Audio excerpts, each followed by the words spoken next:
We turn from the winter storm to the political storm gripping Washington. Budget talks continue today as the federal government enters its fifth day of a partial shutdown. In Washington this morning are our panel of political reporters, Tim Russert, Lisa Myers, and Gwen Eiffel, all of NBC News. Hi, everybody. Good morning. Good morning, Katie. All right, Gwen, there was a lot of talk between the White House and Congress yesterday, or some members of Congress. Was any progress made? Because we're hearing different things from different people. What a surprise. We've been thinking about weather segues here, Katie. Yeah. Tough going, slippery sliding. No, they all agreed to disagree for another week, except that they're sounding a little bit more optimistic than normal. They're saying our goal is, kind of like the guy from the Postal Service, our goal is to reach a balanced budget within 7 years. Our intent is to do this before the end of the year. But there are a whole lot of people who have no reason to do that. Bob Dole is least among them. He certainly wants to be able to get out and campaign in New Hampshire. And Bill Clinton's been given a bye by the Federal Reserve because he's not, if they had decided not to cut interest rates yesterday, people would have said, well, see, the Federal Reserve doesn't like this standoff either. So nobody has a great deal of interest in finally making some sort of move on this. This is so tiresome. Lisa, I understand you're of the mind that President Clinton is more at fault in this than the Republican Congress. Is that right? Well, I think both sides look ridiculous with the government shutdown before Christmas. But the fact is that it has been very tough to nail the president down on just what he wants to do on the budget. I mean, trying to nail down the White House on the budget is like trying to wrestle a greased pig to the ground. Just when you think you have it in your grasp, they wiggle away. They said that's not really what we intended after all. You saw some of it last night.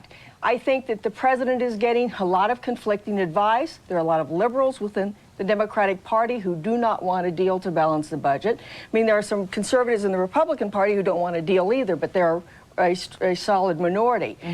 So it's not clear yet whether the president actually wants a deal to balance the budget. The moderates of the both parties, who are the best barometers on this, after meeting with White House Chief of Staff Leon Panetta, were very downcast. They're not persuaded that the president really wants a deal. Meanwhile, Tim, you're disgusted with both sides, but what about the claims that each can take that they're adhering to principles and that they're not backing down? Well, they're trying to drain every ounce of political advantage from this, Katie. The president, that he has spine, that he has backbone, that he's fighting for his constituency. The Republicans, that they're adhering to their contract with America. But this is democracy. They have to give, both sides, consensus, compromise. That's where the American people are. Katie, in the end, the moderates in the Congress and the House and the Senate will decide which side to cast their lot with. And what the moderates want to do are eliminate the tax cuts. No tax cuts or very small tax cuts. The problem is Newt Gingrich cannot get his 73 freshmen to go along with that.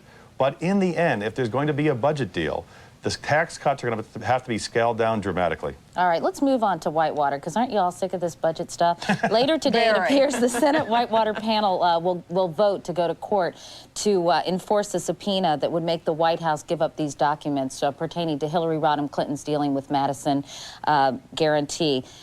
Does this look really bad for the White House, the fact that they haven't handed over these documents? Lisa, let me ask you first. Well, I think it does look bad. I mean, let me emphasize that the Whitewater Committee has not found any evidence of serious wrongdoing. However, there has been an epidemic of amnesia among senior White House aides in testifying before the committee. There are missing files, missing documents. In one case, Susan Thomas's, who is a very smart New York lawyer and a very close friend of Hillary Clinton, went before the committee and said, I don't recall, or something akin to that, about 70 times. The First Lady's Chief of Staff, Maggie Williams, said, I don't recall, something like 140 times. So it looks like the White House is hiding something. And that, I think, further erodes this administration's credibility, which is becoming a very serious problem. Tim, Whitewater has been dragging on far longer than the budget impasse, and it seems to me the last poll taken, people didn't really care.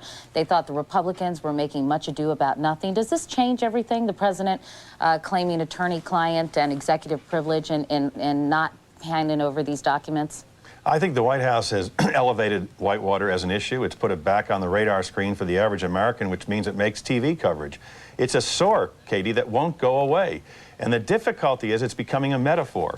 So for the administration, when the administration wants to go to the country and talk about Bosnia or talk about the budget, you need to be a truth teller. You need credibility to do that. And if it's eroded by Whitewater and lack of candor on Whitewater, it creates a more permanent problem. All right, Gwen, we have time for one more subject. Let's talk about Bob Dole and his flip-flop on abortion, or saying that he would not support an unconditional ban on abortion.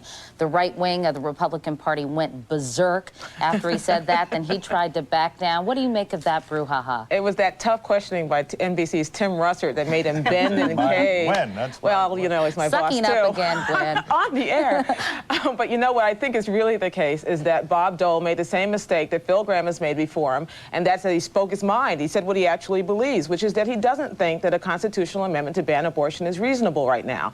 After the words left his mouth, he started getting the faxes from the Christian Coalition and the Family Research Council, and he began to back down. I think his back down was a total flip-flop, even more so than his first statement was. So it's just a sign that we're going to see this fight continue on and on again. All right, on that note, Gwen Ifill. And you'll see Gwen Ifill on Meet the Press Sunday.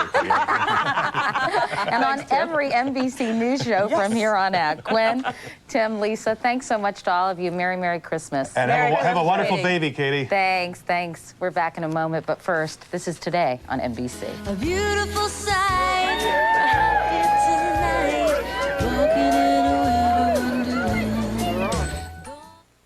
Nice.